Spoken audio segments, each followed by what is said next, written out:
Fala, parceiro, tudo bom com vocês? Então, sem mais delongas, vamos começar aqui a segunda parte do nosso episódio especial sobre finanças. Então, aqui o Taiclon novamente conosco, bem-vindo novamente ao Belcast, parte 2 agora do nosso episódio, né, Taiclon? E a gente comentava, né, cara, sobre as questões aí da forma de compra e venda do nosso revendedor. O quanto isso impacta financeiramente a empresa dele, né, cara? Exatamente, isso a gente chama de ciclo financeiro. Ciclo financeiro. Ciclo financeiro, o que é o ciclo financeiro? Né? A gente identificar o prazo médio de recebimento e o prazo médio de pagamento. O que é o prazo médio de recebimento? O prazo médio de recebimento é a condição de pagamento que você vende para o seu cliente.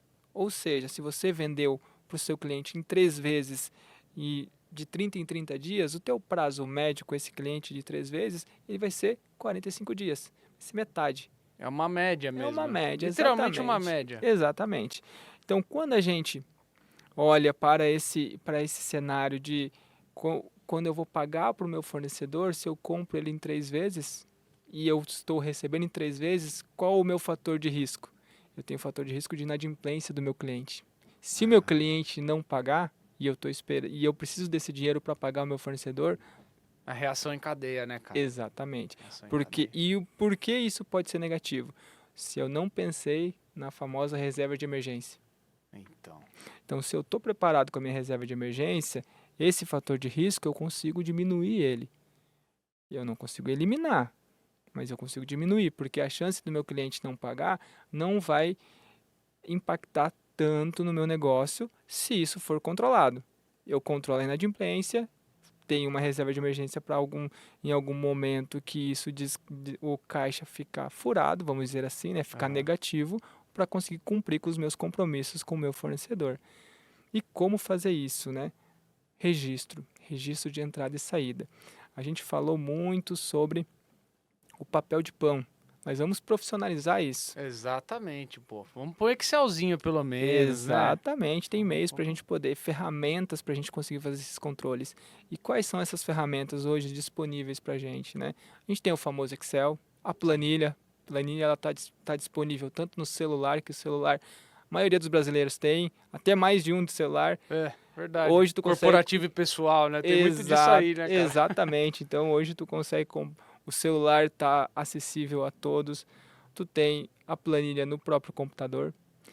Tu pode ter aplicativos que também te ajudam a fazer esse controle de entrada e saída, e todos esses registros te ajudam a ter o controle do teu negócio, ter o fluxo de caixa de verdade do seu negócio, separando a sua vida pessoal. É muito importante deixar o parceiro Belcast bem informado que separar a vida pessoal da profissional ajuda muito na vida financeira do negócio, tanto profissional quanto pessoal. Porque a partir do momento que você não tem essa separação, você não entende como que está a saúde da tua empresa. Então você não sabe até onde a sua empresa consegue ir. O que eu quero dizer com isso?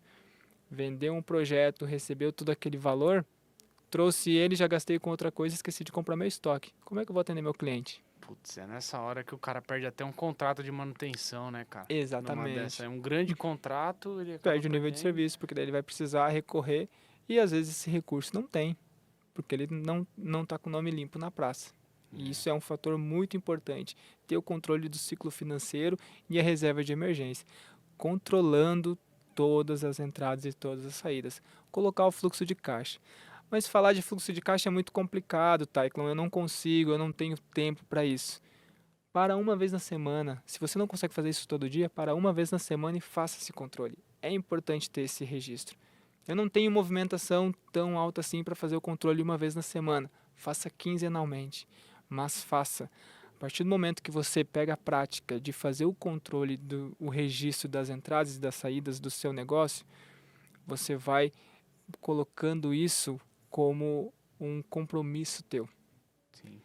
Quando você começa a ter esse compromisso de registrar, tudo aquilo fica mais fácil, porque vai virando rotina. Vai virando um hábito. Vai dando previsibilidade, né, para quem tá gerenciando essa questão, né, cara? Exatamente, até mesmo para barganha de preço.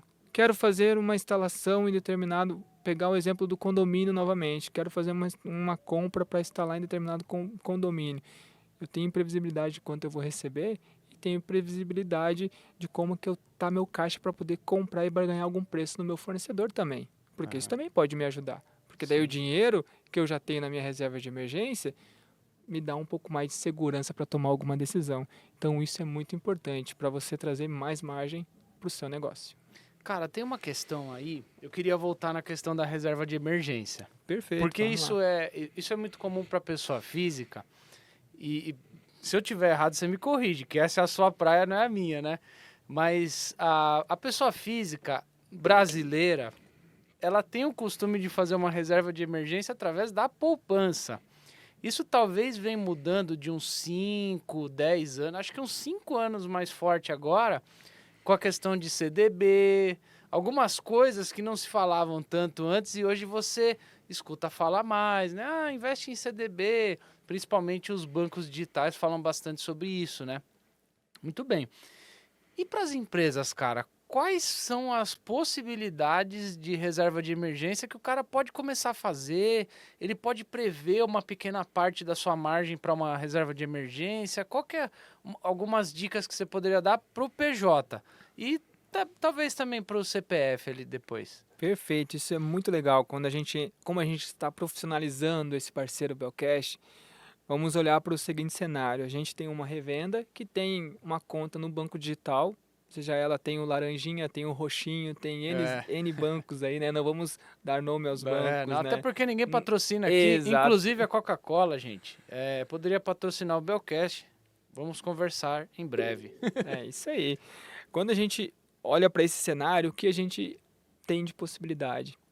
Todo recebimento em conta bancária que está entrando na conta bancária da revenda tem lá uma aplicação diária de liquidez diária. Isso vai rendendo, o CDB tem um percentual que é o CDI. Certo. Esse percentual do CDI, ele é equilibrado, ele é muito próximo da Selic. Selic é a nossa taxa básica de juros nível Brasil, tanto que a gente teve recentemente a redução dessa taxa básica, né? Exato. Quando a gente olha para esse cenário, olhando bem num cenário muito iniciante para a empresa, para uma aplicação, para ter esse giro e fazer o dinheiro trabalhar para a gente, deixa num CDB, numa liquidez diária. Nesses bancos é de fácil acesso essa aplicação. Não é complexo. Vai ter o imposto de renda sobre? Vai ter o imposto de renda sobre os rendimentos e ele é regressivo. Sobre o rendimento, não sobre Exatamente. a aplicação. Exatamente. Então, tudo isso é desmistificado quando a gente começa a aprofundar esses assuntos. Quando a gente já vai para um outro nível de aplicação, a gente já fala de renda fixa, renda variável, a gente entra em outras vertentes de investimento. Mas pensando na revenda, naquele que recebe uma parte na conta bancária, porque tem alguns que acabam recebendo em espécie ainda. Cara, impressionante, né? Ainda tem muito disso. Que isso é um fator de risco, porque a gente, querendo ou não, está no meio de uma engenharia de golpes, vamos dizer assim. A nota falsa ainda roda por aí. Nossa. Então, a chance disso acontecer é de tu estar perdendo dinheiro, né? Porque se você recebe uma nota falsa, tu for repassar isso, e tu não sabe que é uma nota falsa. E muitos não se atentam e acaba acontecendo. Hoje ainda é uma Pega um realidade. bolinho de dinheiro lá, quando vai ver, já era, né? Exatamente, e às vezes pode até se complicar por isso. Mas voltando nessa questão de CDB, é muito interessante isso, porque isso mostra os juros compostos, né? Como isso nos ajuda, como ele vai fazendo o dinheiro trabalhar para a gente. Então vamos pensar bem por baixo, fazer Aham. uma conta bem básica. Se a gente pega hoje R$ 1.000, deixa R$ 1.000 lá no CDB, ele aplicado e deixa ele lá, por exemplo, um mês, 30 dias parado, deixa lá na liquidez diária. Ficou um mês parado, hoje com a Selic a 10,75, se não me falha a memória, vai dar por volta de 0,708. R$ 1.000. 0,708 de Ao percentual ao mês. Pô, Se tu tá com R$ 1.000, não tá rendendo nada, tu colocar ganhar 0,708 já não é um ganho. Imagina isso em longo tempo. pois é. Imagina isso, R$ 10.000. Imagina isso, R$ 100.000. Todo esse dinheiro aplicado, tu não precisa deixar ele por um longo tempo. você necessita desse dinheiro para dar giro no seu negócio. Mas imagina esse teu dinheiro parado sem render nada, ou deixando só na poupança. Quando a gente olha para um CDB, comparado à poupança, o ganho do CDB é superior. Isso é muito distante de grande parte dos brasileiros, porque hoje somente 3% da população investem de fato. A gente ainda tem um número muito grande de brasileiros que trabalham com a poupança, porque tem Sim. medo dessa questão, tanto do imposto de renda, que ainda é um mistério para muita gente, que ainda tem muita... que está diminuindo essa questão que a Receita está fazendo com que as pessoas não tenham mais saída para sonegar. Tá fechando o cerco, Está né? fechando o cerco. Mas isso mostra que quanto mais tu estiver legal dentro do sistema monetário do Brasil, você tem ganhos com isso também. Então você consegue pagando todos os teus impostos, teus tributos, né? Você vai conseguir manter a saúde da sua empresa e também a gestão financeira do seu negócio, conseguindo crédito no mercado, facilidades, fazer investimentos, ter lucratividade. Tudo isso mostra o quão você é positivo, tem pontos de crédito no mercado. Sim. Automaticamente os bancos vão abrindo a carteira para você. Claro que tem bancos que vão botar a taxa lá em cima, né? Claro, E voltando a essa questão de taxa, é muito importante chegar no ponto da nossa revenda, nosso parceiro, fazer essas aplicações. Não pensar que colocar o dinheiro embaixo do colchão, ele está ganhando dinheiro. E não. Não, Porque o de jeito dinheiro, nenhum. o poder do dinheiro, o poder de compra com o dinheiro ali parado embaixo do colchão, ele vai se defasando, ele vai se acabando. Então, quando está multiplicando ele, ainda mais quando tem projetos grandes. Imagina aquela revenda que fechou um projeto gigante com uma construtora, ganhou 50 mil reais. Esses 50 mil reais parados, tá embaixo do colchão, não tá valendo nada. Está valendo 50 e ainda tá perdendo valor ao longo do tempo por conta da inflação. Bota no CDB lá, já começa a brincadeira. Começa já, a né, cara? brincadeira. Imagina, se tu tá falando aí pelo CDI 10% ao ano. Dos Pois é. 50 mil, no ano que vem é 55. No outro ano é 10% de 55. E no outro ano é 10% do que acumulou em cima daquele saldo.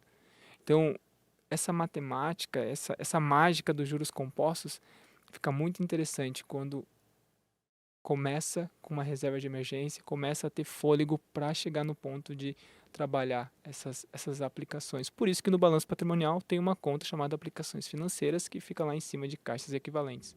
Então, quando a gente entra... Já tem separadinho lá. Exatamente. Então, isso é algo que tem, já está disponível. Então, aprofundar isso é importante. Isso é muito legal, é muito bacana. E como a gente está falando com o nosso parceiro, já estamos especializando o nosso parceiro, né, profissionalizando isso. É importante falar esses termos para que ele já se familiarize com isso. No mínimo, a pesquisar sobre, né? Exatamente. Aprofundar no assunto, né? Porque, cara, eu fico pensando assim, o revendedor, ele conhece tecnicamente sobre o produto, que é uma complexidade maior ainda. Exato. Né? Imagina o cara que tem que fazer uma programação de CFTV/IP, de portaria remota. Olha o quão complexo é a instalação de um sistema desse. Aprofundar numa questão financeira, cara, de verdade, se ele pegar alguém que oriente ele, então, melhor ainda, né? Mas se ele estudar o básico, ele já vai ter uma outra visão, né, cara, sobre finanças, né? Exatamente. Uma vez eu estava conversando com um parceiro, uma revenda, me aventurei um tempo na vida de síndico. Me aventurei nessa vida de síndico para entender esse mercado também. Mas foi com o objetivo de entender. De entender. Caramba, que legal. Entender até mesmo as pessoas, de comunicar com as pessoas. Porque quando tu é síndico, tu tá fazendo o quê? Tu tá resolvendo problema, né? É. Toda hora tem problema. Exercitando a comunicação o tempo inteiro, né, cara? Exatamente. E uma coisa que me surpreendeu conversando com essa revenda é que eu precisava fazer a manutenção da minha central, a central dos meus interfones. E conversando com ele, ele disse: eu não consigo te vender a prazo, só consigo te vender no débito. Aí eu fiquei pensando, no débito, vai receber à vista, né? Só que eu não tinha todo o dinheiro porque eu tinha que fazer o rateio, porque o condomínio estava sem caixa. E como é uma central que é um valor agregado alto, tinha uma manutenção alta por conta da complexidade do problema, não tinha todo aquele dinheiro. Eu falei, não, mas eu preciso parcelado. Não, mas eu não consigo te vender parcelado. E eu não tinha o dinheiro para comprar. O que aconteceu? Não consegui fechar com a revenda. Com aquela Com revenda. aquela revenda. Fui para um outro parceiro. Ele falou, eu consigo fazer parcelado para ti, mas eu não consigo fazer no boleto, só no cartão de crédito. E o condomínio não tinha cartão de crédito. Daí eu disse, e agora? Como que eu vou fazer para fechar o negócio? E você precisando ali. E eu precisando. E eu não tinha como recorrer aos moradores, porque fazer um rateio de última hora com valor tão alto, não ia conseguir numa assembleia com tempo tão hábil. Foi, a discussão foi indo. Consegui fechar no boleto com esse outro parceiro, só que ele me cobrou a taxa do boleto. Um terceiro parceiro, isso já. Exato. Não, nesse segundo. Ah, o segundo, O sim, segundo sim. que queria me Ok. vender no cartão de crédito. Consegui fazer ele me vender no boleto. Só que ficou mais caro. Ficou muito mais caro. Por conta da taxa do boleto. Só que o que aconteceu? Ele estava comprando do distribuidor em 3 vezes.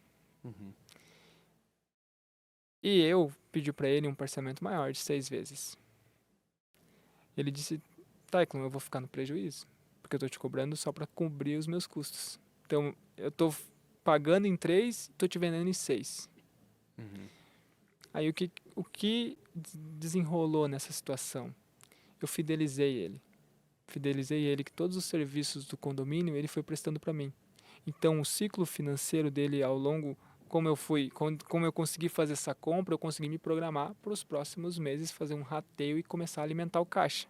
Sim. Como eu necessitava de serviços, o que aconteceu? Eu fidelizei. Porque não é simplesmente o cara chegar lá, instalar e ir embora e tá tudo bem. Sempre vai Exato, precisar de uma manutenção. O condomínio sempre vai precisar.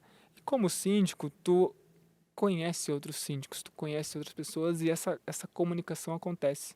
Então a indicação acontece. Sim. Essa parceria, essa fidelização te ajuda até mesmo na tua gestão de caixa e tu tomar a decisão.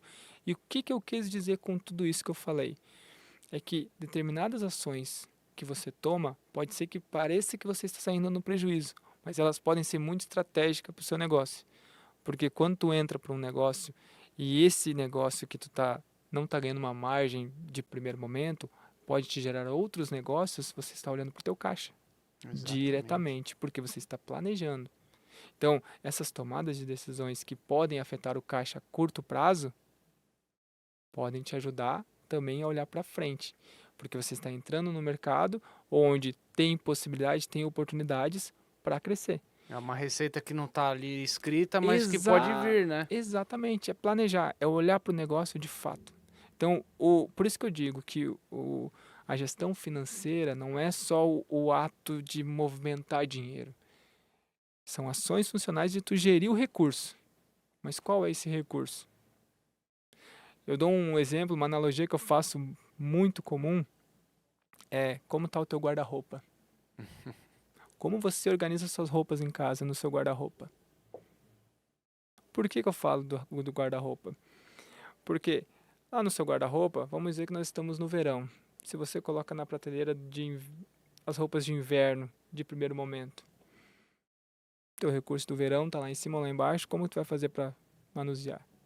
Ou vamos para uma outra hipótese, que as suas roupas estão todas bagunçadas. Nossa. Como tu vai saber qual? É um caos, né? Exatamente. É um Como tu vai caos. saber as camisetas que tu tem, as bermudas que tu tem? Tem uma imagem que eu gosto muito de mostrar nas palestras, nos workshops que eu dou, que é uma imagem de um cesto de roupa suja. E eu pergunto para as pessoas o que elas estão vendo naquela imagem. Bagunça. Bagunça, roupa suja, um monte de roupa, Desorganização. E eu falo, eu estou vendo recursos. Aqui tem muito recurso, só está mal gerido. Porque está sujo. Se eu precisar de uma roupa, ela vai estar suja. Eu não vou saber se eu vou conseguir usar ela num compromisso que eu tenho. Como que eu vou saber que a camisa que eu preciso usar para vir aqui no episódio Bellcast está suja? Como que eu vou vir? Se a camiseta que eu preciso usar aqui. Se eu preciso do recurso, fazendo o link com a revenda, se eu preciso do recurso para comprar aquele produto para atender o projeto e eu não tenho dinheiro, porque eu gastei com outra coisa que não era da empresa, eu estou gerindo meu recurso.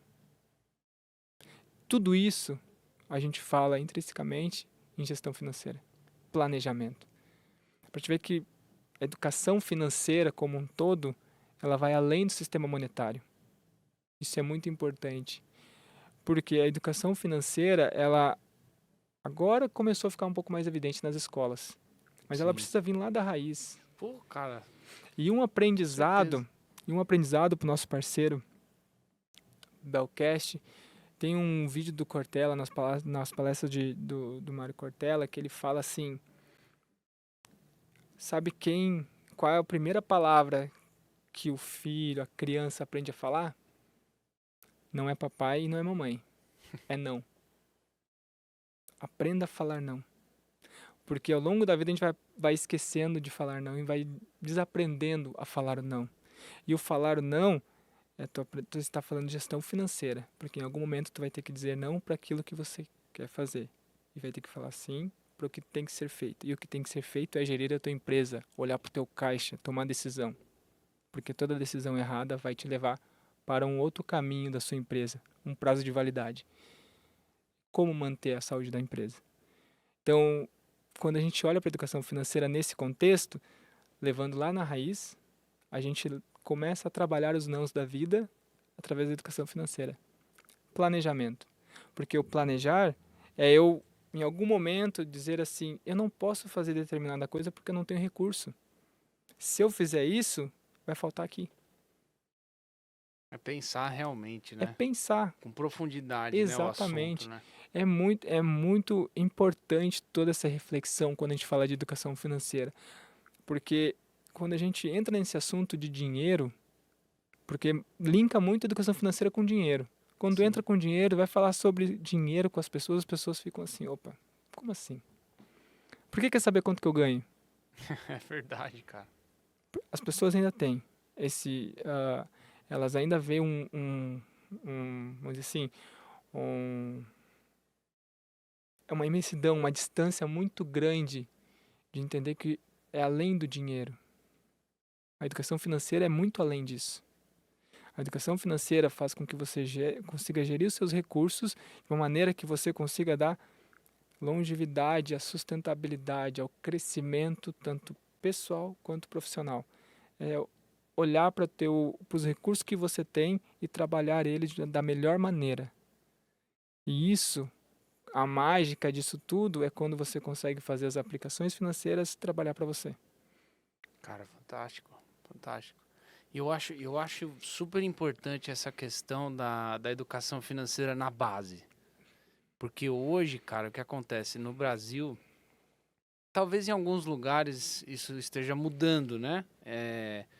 Os governantes estão também mais preocupados em inserir esse tipo de disciplina na grade curricular das escolas, né? Digamos assim. Não é em todo o Brasil, mas talvez em alguns pontos do nosso país precisa ter um começo, né? Isso precisa começar a ser colocado como... tem algum tipo de previsão? Não sei se você já estudou sobre isso, mas existe algum tipo de previsão, até em lei, disso ser colocado nas escolas, cara? Aqui em São Paulo, se não foi o provedor disso, o promissor da educação financeira nas escolas aqui em São Paulo, ele é um dos estados ou Que cidades começou. que Pioneiro. estão avançando com isso. Ainda é muito distante de uma realidade a nível Brasil. E eu enxergo isso como uma distância muito grande ainda. Aham. Mas a gente já consegue acompanhar o movimento de muitos influencers, o pessoal que trabalha na mídia, vamos dizer assim, né, na mídia social, que vem conseguindo engajar um público. Consegue engajar, mas não quer dizer que tu consegue converter ele a esse cenário de saúde financeira. Aham. Só que consegue engajar. Já é um passo. É Pra o levar, despertar, né? é o Digamos assim, despertar. né? Só que como levar isso para a base? Levar isso para a base, o nosso Brasil tem algumas ações que acaba ficando um pouco mais distante da gente ter essa realidade. Mas se a gente perder essa esperança de conseguir levar para a base, a gente precisa fazer por nós mesmos. A gente, com o nosso filho, já começar a trabalhar isso de uma maneira natural. Sim. Só que como que eu vou falar com o meu filho sobre educação financeira se eu linko educação financeira com dinheiro? Para a gente também precisa fazer sentido toda essa questão de gerir o recurso, de se planejar, de se organizar. Então, a educação financeira é tu trabalhar o planejamento, é tu trabalhar a organização, é entender dizer não para algumas coisas, é entender que você precisa fazer determinadas coisas para conseguir chegar em determinado lugar, ter metas, ter objetivos. Eu observo muitos livros de educação financeira infantil, que em breve, parceiro Belcash, vai vir novidades com HPM Negócios. Vou trazer algumas novidades para a educação financeira infantil muito interessantes, então acompanhe a gente, que isso Pô, vai que ser legal, cara. muito bacana Bem bacana. para a saúde familiar também, porque quando a gente fala da base, a gente fala do nosso filho, né? Uhum. E falar de educação financeira com o nosso filho, ele vai além de falar sobre a mesada do tal do cofrinho. Sim. Vai da maneira de como ele cuida da própria roupa, Caramba. de como ele organiza os brinquedos. Se de fato, quando ele está brincando na sala com os brinquedos, ele pega os brinquedos e guarda, porque ele está trabalhando a organização, ele está planejando. Determinados brinquedos de crianças já tem esse viés de organização. Cara, tudo tem um detalhe. Tudo tem um detalhe. Tudo tem um detalhe. Por que disso? Porque isso vai fazendo com que a criança, ela trabalha, tu precisa repetir, ela é o famoso repetições. Sim. Tudo que ela for repetindo, for fazendo com mais vezes, isso fica mais evidente. Então, você, como pai ou mãe, presente nesse sentido, fortalece muito mais os laços com o seu filho e também está fortalecendo laços, preparando ele para o futuro. Exato. Através da educação financeira, porque tudo aquilo que você Tá passou, injetando na personalidade da criança. aquilo que você não teve na infância, você está conseguindo proporcionar ao seu filho. E se você não tem recursos para proporcionar uma vida agora financeiramente, vamos dizer assim, adequada, Curto prazo, a digamos curto assim. prazo, prepare o seu filho para isso. Prepare a base, faça o seu papel. Ajude ele no futuro. Exatamente. E como que tu consegue ajudar ele? Com exemplo. Fazendo com que ele aprenda a se planejar, a ter um objetivo. Porque é muito engraçado quando eu era criança, o que que você quer ser quando crescer? Verdade. E agora, pergunta depois de grande, o que que você quer ser quando crescer? Será que tem liga o que foi? Pois é, não. Geralmente não, né?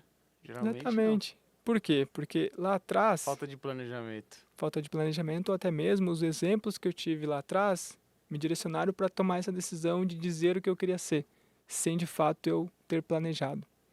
Então, muitas das famílias que direcionam o filho para isso, conseguem fazer com que o filho se planeje melhor, com que ele tenha uma organização diferente. Então, isso é muito legal, isso é de fato bem impactante na vida das pessoas. Pô, agora eu tô super curioso, Taekwondo, para ver essa novidade aí sobre educação financeira em breve. Para quem está acompanhando o Belcast, acompanhe a HPM nas redes sociais, que com certeza vem coisa boa por aí para você que acompanha o Belcast aí, né? Bom, a gente chegou ao final aqui do nosso segundo episódio, né? Eu gostaria de agradecer imensamente a sua presença aqui, Taekwondo, porque, gente, o Taekwondo veio lá de Santa Catarina aqui para São Paulo para fazer essa gravação aqui com a gente. Então, é uma honra muito grande te ter aqui no Belcast nesse momento aí, um momento que a revenda ela precisa parar para refletir sobre isso, né? É muito importante o conhecimento técnico, mas é tão importante quanto o conhecimento técnico, ele tem que entender que ele é um empresário e ele precisa de planejamento e precisa ter um foco no financeiro dele, né? No ponto de vista de financeiro, eu acho que, pô, você trouxe um conteúdo muito bom para o nosso público. Queria te agradecer e queria abrir o espaço para você dar um recado final aí pro parceiro que está acompanhando o Belcast. Não, show de bola. Foi uma honra, Fábio. Obrigado pela oportunidade, obrigado pelo espaço. Obrigado, parceiro Belcast, por ter participado com a gente aqui, ter nos escutado, nos dado esse espaço de eu poder passar essa mensagem para você, e acompanhe a gente no Instagram, acompanhe nas nossas redes, que vem novidade sim. A gente está trabalhando num projeto muito legal de educação financeira infantil, então em breve teremos novidades. Então venha com a gente e sempre lembre, o faturamento é ego, lucro é ajustado e o caixa é rei. Pense no caixa, com caixa você consegue ir muito mais além. Muito bem, Taiklon. Obrigado pela presença.